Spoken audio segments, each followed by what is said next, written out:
émission peut-être un peu moins bordélique que la radio libre de la semaine précédente. Bon, Est-ce que tu nous entends, Vulga? ouais, bonsoir Daimon, bonsoir tout le monde, salut Ekion, salut l'ours. Bonjour. Aujourd'hui, Salut. on se retrouve pour une nouvelle radio libre. Radio libre. Ah là là, sacré anal. Effectivement, il faut plus l'appeler comme ça maintenant, c'est Antoine. Oui, Antoine Goya, oui, c'est vrai. C'est vrai. Il Ça nous donne a... toujours âgé, hein, donc. Ouais, c'est vrai que j'avais pas remarqué, effectivement. C'est toujours les mêmes, initiales. Oui, c'est pour petite technique marketing. Mais bon. C'est trop con. Comme moi, si je rename un jour, ce sera sûrement un truc genre Darabakala, tu vois, comme ça fait encore Daimon, tu vois, Daramakala, voilà. Ouais, en gros, un gros bull. Un gros bull. Est-ce que tu venais nous parler de grosse bull ce soir, toi, Vulgadroit? Ou est-ce que tu voulais réagir à la discussion que nous avions juste avant sur les porte-avions qui coulent ou sur autre chose? Alors malheureusement, non, je n'ai pas suivi. Je viens de débarquer. En fait, du coup, sur la radio libre, comme ça, comme un cheveu sur la soupe. Tu es rentré dans la banque sans faire toc toc toc.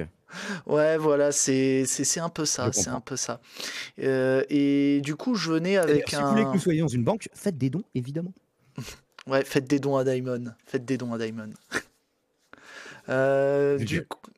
Du coup, comme aujourd'hui on est sur la thématique de la journée internationale de la femme, je voulais mettre sur la table un sujet, le sujet du droit à l'avortement. Attention, ça va crisper. C'est le droit des femmes, hein, pour être précis, le droit. C'est du droit des femmes. Ouais. Pardon. Ouais, pardon. Également appelé Journée internationale des droits des femmes dans certains pays comme la France ou le Québec. Effectivement. D'accord. Bon, je m'excuse pour cette imprécision, mais du coup, je voulais rester du coup dans la thématique et faire, si tu me le permets, je vais essayer de faire ça le plus vite possible, une chronique sur la dernière loi qui a été adoptée et qui vise à renforcer le droit à l'avortement. Ça a été adopté. Le droit à l'avortement. Ouais. Vas-y. Ça a été adopté le 2 mars 2022. Donc, du coup, si tu le veux bien, Aurélien, je te transmets le lien vers la loi. Ma poule. Hop, envoie ma poule. Voilà, je t'envoie. Donc, ça a été, comme je vous l'ai dit, ça a été publié il y a très peu de temps. Du moins, la loi a été publiée au journal officiel. Donc, du coup, elle produit ses effets. On n'est plus au stade de la discussion. Au journal officiel, où ça? Alors, au niveau international? Non, en fait, c'est le journal officiel sur les J-France, en fait. Lorsque les... C'était pas déjà le cas? Attends.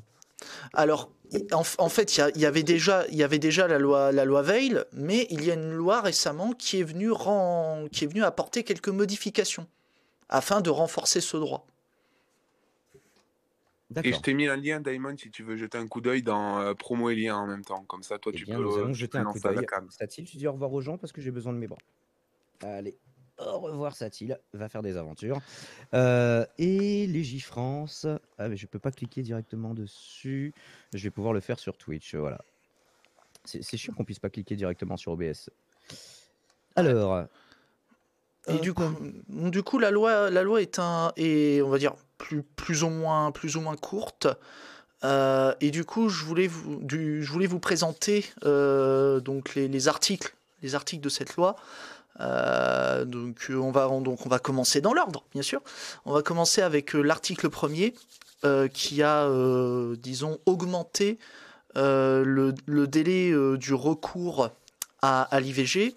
C'est-à-dire on avait un délai qui était auparavant fixé à 12 semaines au maximum, et maintenant donc le délai a été porté à 14e, parce que c'est dommage qu'ils mettent pas le texte initial du coup. Ouais, alors en fait, si vous voulez on va dire un espèce de, comment on appelle ça, un espèce de document qui fait une espèce de checklist des différentes mesures qui ont été prises sur cette loi. Je vais transmettre aussi un rapport, donc Aurélien, si tu peux le partager.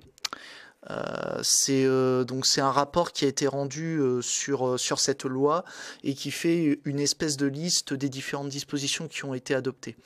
Je tiens quand même à apporter quand même une certaine prudence par rapport à ce rapport. C'est qu'il y a certaines dispositions qui ont pu être modifiées entre-temps. En gros, ce rapport donne à peu près une idée des différentes dispositions qui ont été prévues dans le texte. Voilà. Mais ce rapport, en fait, c'est pas sur la loi définitive.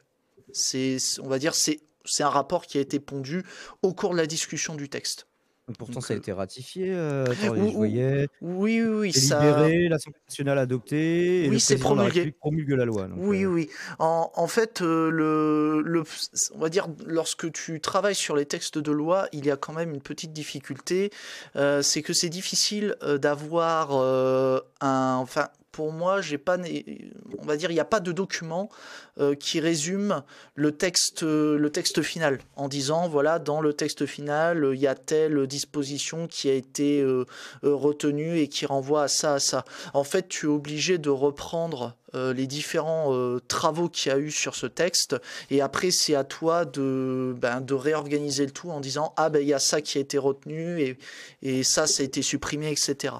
Et d'où l'objet de ma chronique, en fait, histoire de clarifier un peu tout ça. Eh bien, clarifions. Donc du coup, l'article 1er, donc je vous ai dit. Ouais, du coup, pour l'article 1er, on est sur la hausse du délai pour pratiquer l'IVG. Ensuite, il y a aussi un droit qui est remplacé par un devoir, visiblement. Le droit sont remplacés par les mots doigt. Alors attends, pas la même chose. Au deuxième alinéa, toujours dans l'article 1er. Alors attends, donc la seconde, doigt. C'est juste après parce qu'on a déjà fait le deuxième, 14e. Mais... Ouais, quelle est la phrase in extenso par rapport à ce deuxième alinéa? Alors attends, on va regarder ensemble parce que ce point-là, je l'avais pas creusé. De toute façon, on a le temps, on fait ça tranquillement. Hop, je vais regarder le texte en entier. Fais beaucoup de bruit. Est-ce que tu peux te mute quand tu manipules ton micro, s'il te plaît? Ah ouais, c'est pas moi. J'ai cru que c'était moi qui faisait qui enquiquinait le monde d'un point de vue sonore. Bon, alors donc normalement, si j'ai pas de bêtises, donc je vais regarder le texte in extenso. Alors, je vais le transmettre à Aurélien, comme ça tu pourras le voir aussi. Alors, je vérifie que j'ai sélectionné le bon texte. Normalement, on est sur le code de la santé publique, 2212-1. Hop. Alors, je t'envoie le texte, Aurélien, et on va regarder parce que ce point-là, je l'avais pas nécessairement tranché. J'étais reparti du rapport directement. Alors, tu l'as mis dans Aurélien. Je l'ai envoyé directement à Aurélien. Après, si tu veux, je peux te l'envoyer directement aussi. Je vais te l'envoyer directement. Non, mais c'est bon, il est dans Promo-Lien et dans une seconde, il sera sur YouTube. Ah, ok. Et... ne vous inquiétez pas, les gars, ça suit. J'attends bien Twitch pour pouvoir cliquer dessus plus facilement. Vas-y. Ouais. Ah oui. Ouais, ça y est, ça me revient. En fait, le deuxième alinéa, tu vois, lorsque tu dis que a le droit de... Et en fait, il y a le mot doit qui a été inséré. En fait, la phrase complète, c'est ça. Toute personne doit être informée sur les méthodes abortives et a le droit d'en choisir. Le droit d'être informé. Voilà. Avant, c'était une avant, faculté. Fallait le demander. Maintenant, c'est une obligation légale. Ouais, voilà. En fait, et c'est ce que dit concrètement le rapport, c'est qu'à l'article 1er, il est prévu un renforcement de l'obligation d'information de toute personne sur les méthodes abortives. Voilà. Donc en fait, je l'avais vu, mais c'est juste que j'avais pas la disposition, j'avais pas la modification en tant que telle. Puis tu sais, de toute façon, comme tu le vois, c'est le problème. C'est le problème des textes de loi. Tu sais, ils modifient des bouts de phrases, et du coup, tu es obligé de revenir au texte. Référer au texte de base, c'est pour ça, c'est ce que je disais. Allez, article 2. Ouais, article 2, on enchaîne. Alors, l'article 2, il a pour objet d'autoriser les sages-femmes à pratiquer des IVG chirurgicales jusqu'à la 10e semaine de grossesse. Voilà. Donc, en gros, on offre la possibilité aux sages-femmes pour intervenir en matière d'IVG. Et donc ça, l'article 2, avant modification, je vous le poste, le L212-2. Ouais, c'est ça, du code de la santé publique. Et ce même... alors attends, que je regarde. Ouais, ce même article, il prévoit aussi alors des choses sur... alors comment on appelle ça? Je crois que c'est sur la...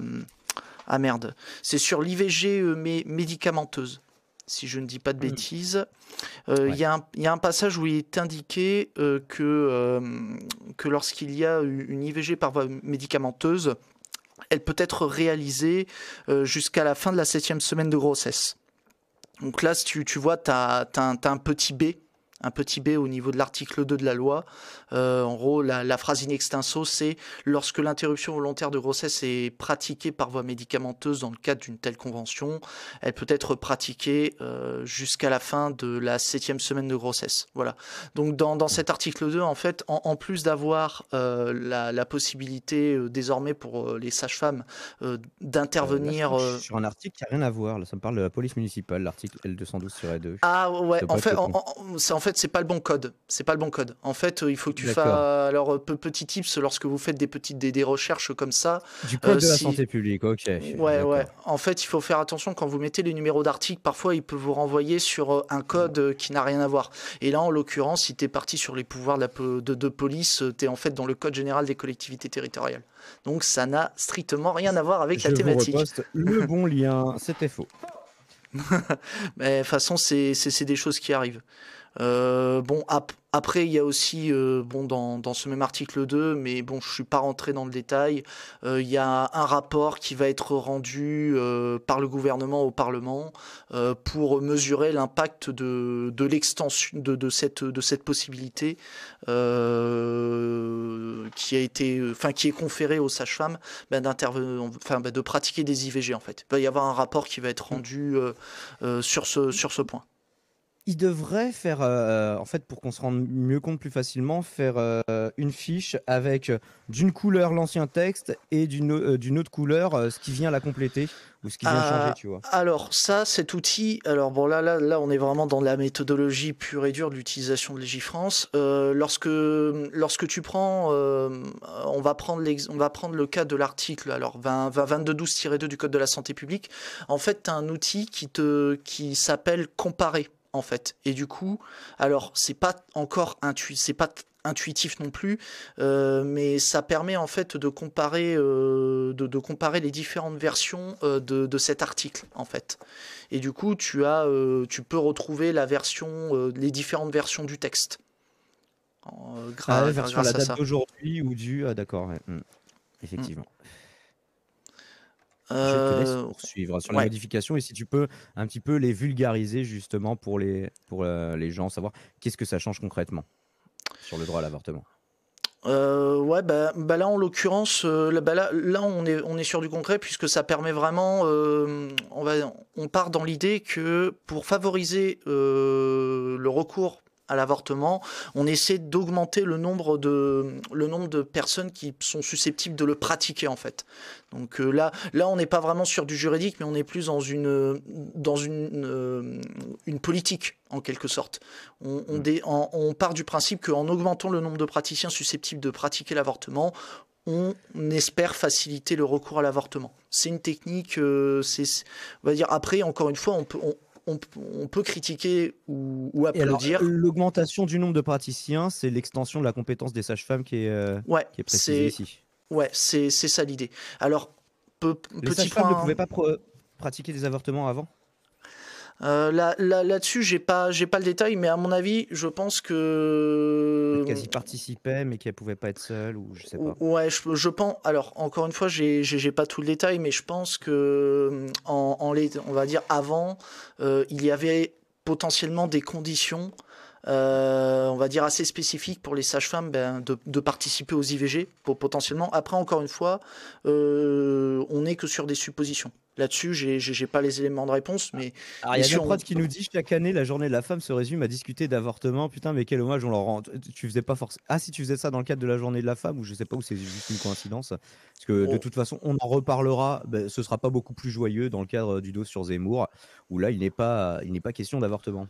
Après, je tenais quand même à dire que, tu vois, moi, j'aimerais qu'on parte du principe que... Alors, je pense que c'est pour toute personne qui est qui est en faveur du droit des femmes, c'est de considérer que on ne devrait pas avoir à mettre en place ce type de journée et que, je veux dire, la femme, normalement, elle devrait avoir en tout temps les mêmes droits que les hommes et qu'on n'a pas à prévoir une telle journée.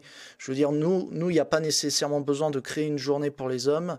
Normalement, c'est pas normal qu'on soit obligé. Il y a plein de virilistes qui s'en plaignent. Hein, et alors, généralement, on leur répond la journée de l'homme, c'est les 364 jours qui restent, en fait.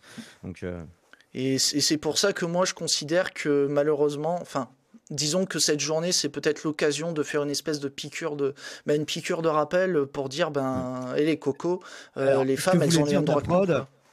C'était, d'ailleurs, il vient préciser, pas de malentendu, je suis pour l'IVG, mais c'est pas que ça. Bien sûr. Évidemment, le droit des femmes ne se résume pas au droit à l'avortement, mais force est de constater que, malheureusement, c'est pas un droit qui est acquis partout. Hein, et puis même là où il est acquis, où il est menacé de temps en temps. Donc, c'est pas demain, je sais pas. Est-ce que même le Z, non, les femmes maintenant ça doit être des poules pondeuses et vous fermez votre gueule. Le Z et Marine Le Pen seraient capables de de vous le retirer, mesdames. Excusez-moi de me rentrer dedans. Peut-être moins, je sais pas, j'en sais rien, remarque. Ouais, parce que malheureusement, l'IVG, c'est dans une loi. Donc du coup, il suffit qu'il y ait une loi qui revienne dessus et là-dessus, je pense que malheureusement, s'il y a une loi qui revient sur l'IVG, pour moi, ce serait possible. Je pense que la Constitution, elle reviendrait peut-être pas. C'est pas dans la Constitution ?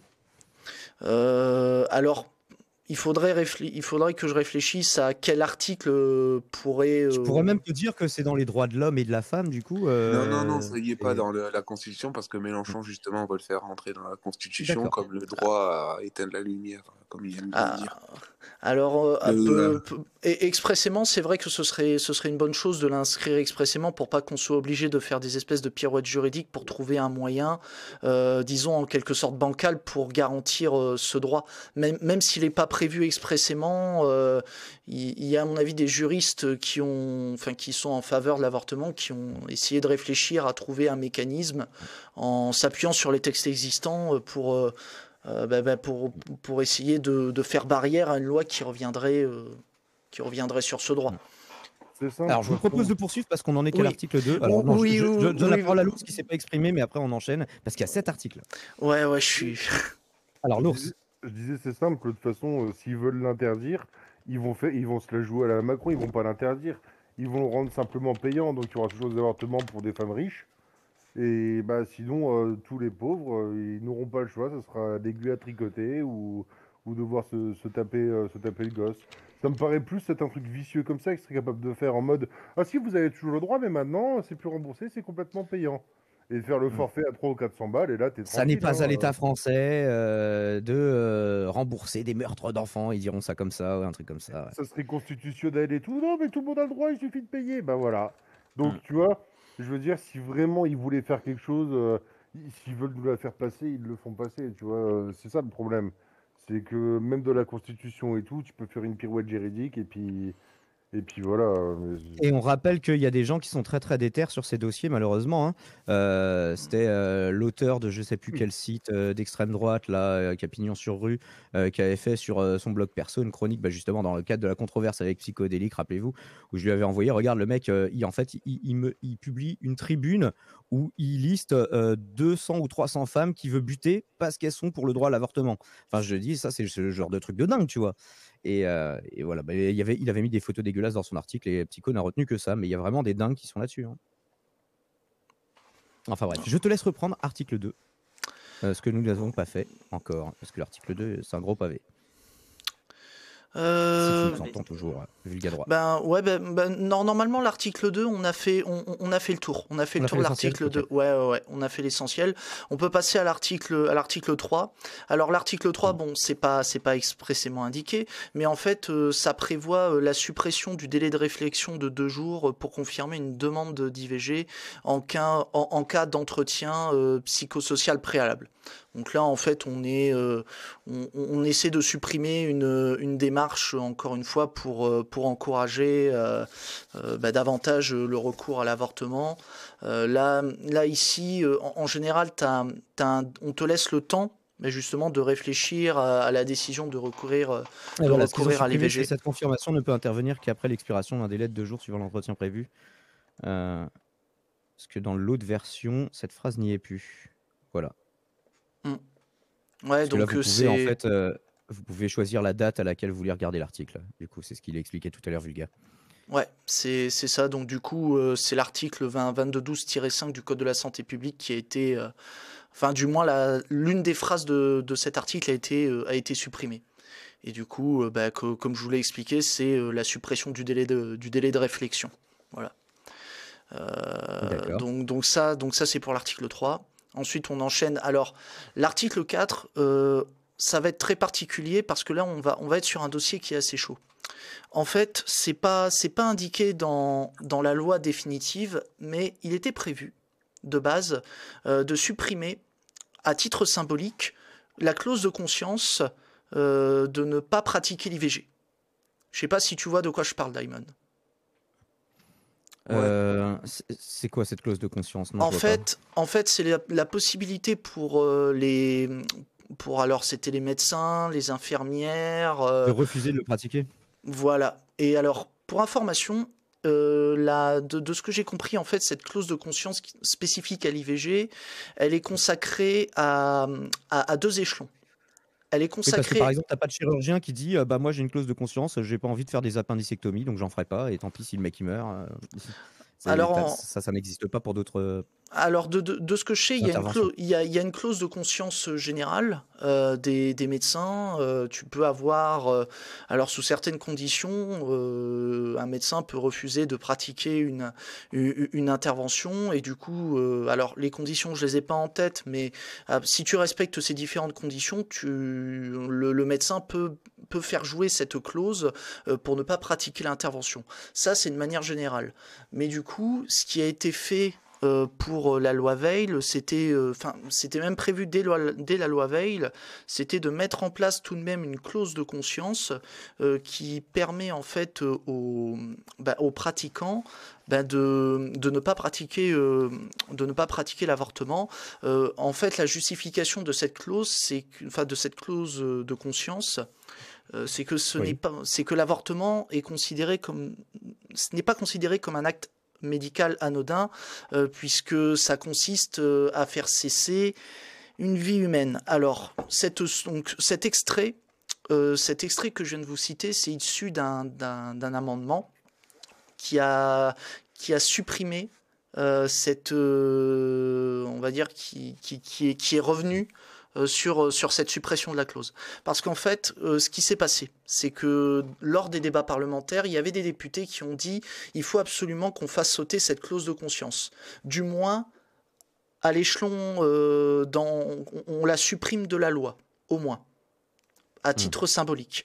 Parce qu'en fait, cette clause de conscience, elle est consacrée à 2 niveaux. Elle est consacrée dans la loi, mais elle est aussi consacrée à un échelon en dessous, à l'échelon réglementaire. En fait, vous avez des dispositions du Code de la santé publique qui n'ont pas valeur de loi, mais qui ont la même valeur qu'un décret, qui ont la même valeur qu'un décret. Et ces dispositions garantissent quand même l'existence de cette clause de conscience en matière d'IVG. Et ce que voulaient faire les députés, c'était au moins supprimer cette clause de conscience de la loi. Est-ce qu'il y a des gens qui l'invoquaient pour ne pas pratiquer des IVG alors qu'on leur demandait de le faire, du coup, ou alors oui, tout à fait. Il y a des. Est-ce que ça posait problème? Alors il y a des personnes qui justement faisaient jouer cette clause de conscience.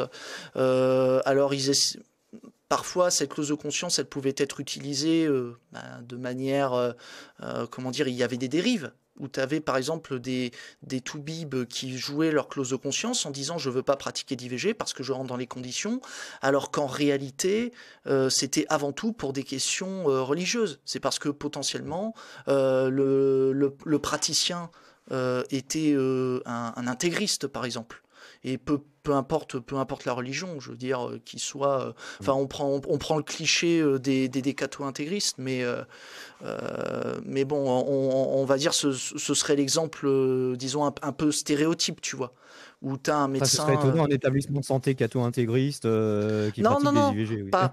Ouais, mais je veux dire, pas tous les praticiens, mais tu as certains praticiens qui refuserait du coup. Ouais, voilà, qui sous couvert de la clause de conscience, voilà. Et je vois pas de mention de cette clause de conscience dans l'article 4. Eh ben justement, c'est parce que ça n'a pas abouti. En fait, ils ont voulu, ça a été une tentative qui a échoué parce qu'il y a une pression qui a été exercée par le syndicat national des gynécologues obstétriciens, le collège national de gynécologie, l'ordre des médecins. Donc finalement, ça n'a pas été modifié. Ouais, ça n'a pas été modifié. Et du coup, je vais transmettre à Aurélien la source de ce refus de Ouais. Donc du coup, alors attends, je vais juste retrouver le Discord. Je suis là, dès que tu me la passes, je la mets sur Twitter, sur Twitch et YouTube, t'inquiète. Et après, je ferai promo et lien, comme ça Daimon il l'a de suite. Voilà, donc là ce que je vous ai transmis, en fait, c'est un amendement. Et du coup, vous avez dans l'exposé des motifs, justement la mention des revendications de la part des revendications du syndicat du syndicat dont je viens de vous parler. Et du coup, pour eux, en fait, il fallait pas revenir sur cette clause de conscience. Voilà. Concrètement, il fallait laisser la possibilité justement aux médecins de toujours être en mesure d'avoir toujours la possibilité dans certains cas de refuser de pratiquer l'IVG. Et encore une fois, dans ce qui est dit dans l'amendement, c'est qu'encore une fois, on n'est pas sur un acte médical comme un autre, parce que ça a conduit à faire cesser une vie humaine. Et il y avait aussi un autre argument qui refusait la suppression de cette clause de conscience dans la loi, c'est que en supprimant la clause de conscience, tu pouvais l'enlever à certains praticiens. En fait, ce qui se passe, c'est que concrètement, pourquoi ? Alors, on va dire, c'est un peu étrange, mais certains praticiens, même si la clause de conscience était supprimée de la loi, elle existe toujours dans les dispositions du Code de la santé publique, à un niveau en dessous, au niveau réglementaire. Mais ces dispositions réglementaires ne s'appliquent pas à tous les praticiens.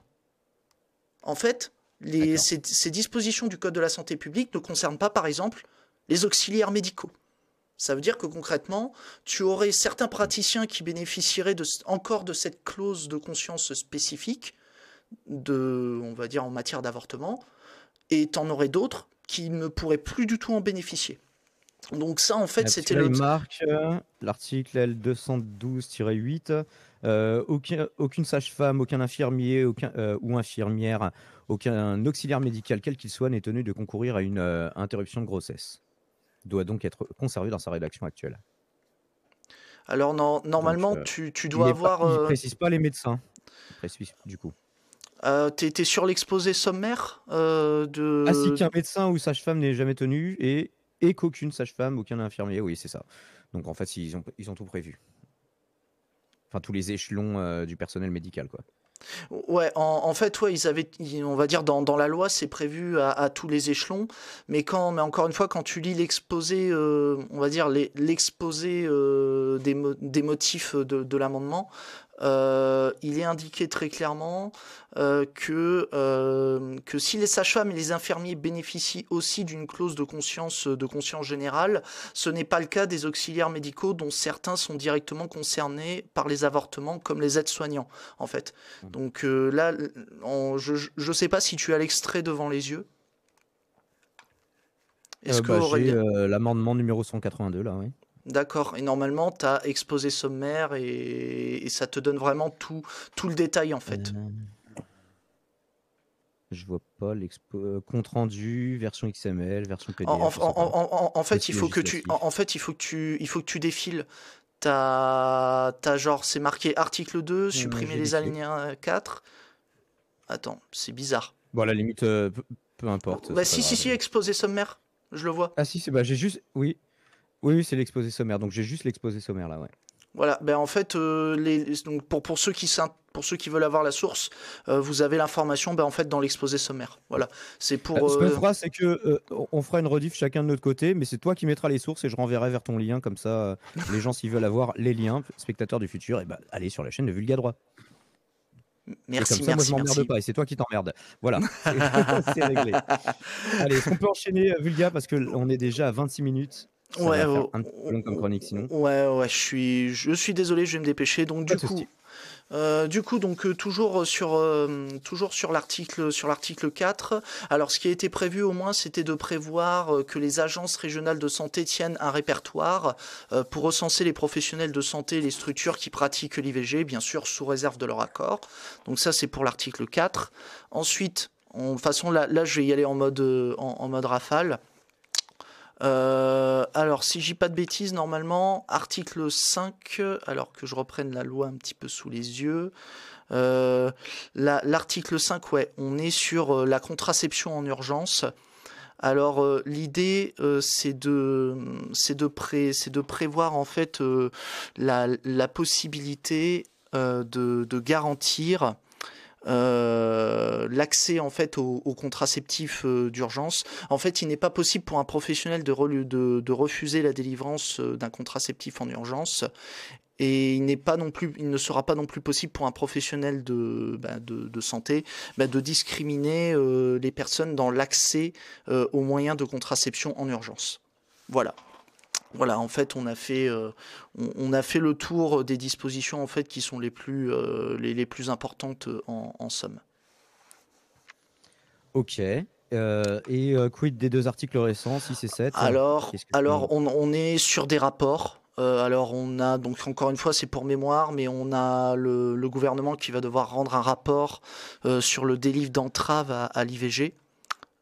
Donc encore une fois, le but ça va être de mesurer l'efficacité de la mise en place de ce délit et de voir, de proposer des mesures d'amélioration pour voir pour voir en somme s'il faut renforcer les peines ou alors s'il faut modifier les conditions dans lesquelles l'infraction est caractérisée. Et après pour la Et après, pour ce qui est de l'article 7, on est encore une fois sur un autre rapport qui va être remis par le gouvernement pour évaluer du dispositif d'accès des femmes à l'IVG. Voilà. Donc là, oui, c'est Vulgadroit au micro, exactement. Donc, si on devait faire un résumé, c'est l'extension de la période d'intervention de la 12e à la 14e semaine. Il n'y a rien qui change sur la clause de conscience. Les sages-femmes qui voient leur rôle étendu. Ouais. Et quoi d'autre? Qu'est-ce que j'oublie d'important? Après, il y a mise en place d'un répertoire pour recenser en fait les personnes qui pratiquent. Peut accepter de façon libre et efficace. Ouais, voilà. Comment il le précisait. Et aussi interdiction faite. Merci pour le cheers. Et interdiction faite aux professionnels de discriminer ou de refuser la délivrance d'un moyen de contraception en urgence. Et aussi suppression du délai de réflexion pour confirmer une demande d'IVG. C'est obligatoire de 2 jours. Mais par contre, il faut quand même toujours que la femme confirme son intention de... Oui. Après, dans la phrase qui était laissée. Et de toute façon, et c'est seulement lorsqu'il y a eu un entretien psychosocial préalable. En fait, à partir du moment où il y a un entretien psychosocial préalable. Une seconde, Vulgadroit. Merci, Ewa, pour les 100 bits que tu viens de donner à Damon. Merci. Et attends, il y a quelqu'un d'autre. Attends. Non, c'est anonyme. Excuse-moi. Yanonyme. Excuse-moi, je me suis trompé. C'est Yanonyme, pardon. Merci, Yanonyme, pour les 100 bits. Danyavad, et n'hésitez pas, évidemment. Faites des dons si vous voulez que cette émission se poursuive. Vulgadroit, je te rends la parole pour une conclusion sur ce sujet, donc de la modification avec la loi du 2 mars 2022, promulguée le 4 mars. Je vois que c'est depuis le 4 mars. Ouais, alors je pense que bon, c'est toujours. Je pars du principe que c'est toujours mieux que rien. mais je pense qu'on est sur des mesures d'ajustement. Tu sais, quand tu vois la légère hausse de 2 semaines pour recourir à l'IVG. Après, bon, ce qui est pas mal, c'est qu'on a aussi un point intéressant qu'il faut quand même noter. Est-ce que ça correspond aux demandes des associations féministes ou est-ce que ça va pas assez loin par rapport à ça? Tu disais c'est mieux que rien. Enfin, encore une fois, moi, c'est mon point de vue. Après, je sais pas si je pense que les associations féministes, enfin, encore une fois, c'est une supposition, mais je pense que ça va peut-être pas assez loin, parce que je pense que certaines associations féministes auraient aimé qu'il y ait notamment la suppression de la clause de conscience.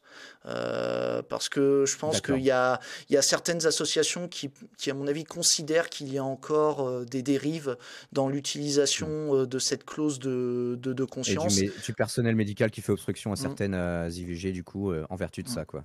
Et bien sûr, là, nous nous exprimons à la place des concernés. Oui, n'hésite pas, évidemment, c'est une radio libre. Et je rappelle, il y a une mesure qu'il faut pas oublier. Comment on appelle ça? C'est justement le fait qu'il y ait l'IVG médicamenteuse, on va dire, qui est possible d'être utilisée dans le délai de 7 semaines. Ça, il faut pas hésiter non plus à merci le pour rappeler. le sub, Bonnie Clyde. Et le train light, les gens, faites péter le train, assurez, abonnez-vous, partagez. Offrez-vous des abonnements, faites péter les bits. Et alors, juste une petite parenthèse, Nonold Douf qui nous dit la place de la femme pour cette journée, c'est toujours à la cuisine. Alors, bon, non seulement c'est mauvais troll un petit peu périmé, mais en plus, moi qui ai bossé en cuisine, je peux te confirmer qu'il y avait très très peu de femmes en cuisine. Donc, en fait, ça ne repose sur rien. Et merci, Ekion, pour le sub. Merci beaucoup. Light niveau 1 atteint. On passe au niveau 2. Bravo, les gens. Je suis fier de vous. Et je vous ai du coup, il va falloir que tu bouges là. Il y a des gens qui sont abonnés. Il faut qu'ils aient leur émoticône avec toi, au moins en photo. Une photo de toi avec des yeux laser. Faire ça demain, je me lève tôt, mais on va essayer de faire des trucs constructifs. Moi, j'ai déjà fait des emotes, mais j'arrive pas à les faire accepter par Twitch. Donc, on va essayer de régler ce problème. Moi, j'en ai qu'une seule d'émote. Pas de souci. Je rends la parole à Vulga parce que c'est sa chronique à la base et qu'on a beaucoup dévié du sujet, même si c'est désolé dans toutes les directions. Non, il y a aucun souci. Puis de toute façon, là, on est sur la fin de la chronique. Et de toute façon, on pourrait continuer, à en débattre. Et de toute façon, pour moi, les sujets importants. C'est la question du maintien de la clause de conscience. Peut-être que ce serait intéressant de comprendre davantage pourquoi est-ce que les médecins tiennent encore au maintien de cette clause de conscience. Est-ce qu'il faut la supprimer? Et après, il y a aussi toute la question de la consécration du droit à l'IVG dans la Constitution. Voilà. C'est encore une franchement, ça pourrait faire partie de la Constitution, effectivement. Voilà. Donc du coup, pour éviter que ça puisse être changé trop facilement. Ouais, c'est ça. Donc du coup, j'en ai terminé parce que bon, demain j'ai le boulot. Donc du coup, je vais vous laisser. Ne t'enflamme pas, Nonold. Sinon, c'est toi qu'on va mettre sur le trottoir tout de suite. Et tu vas faire le tapin pour nous, Nonold. J'ai effacé le message. Je me suis permis, Damon. Allez. Vous êtes libre de vous exprimer, sortez pas trop de dégueulasseries non plus les gens, calmez-vous, c'est une radio libre, ça veut pas dire c'est viol vocal non plus. Vous m'avez compris. Bon, merci pour cette chronique de droit et on retrouve les liens et les sources bien sûr sur ta chaîne que je ne manquerai pas de mettre dans ma propre description.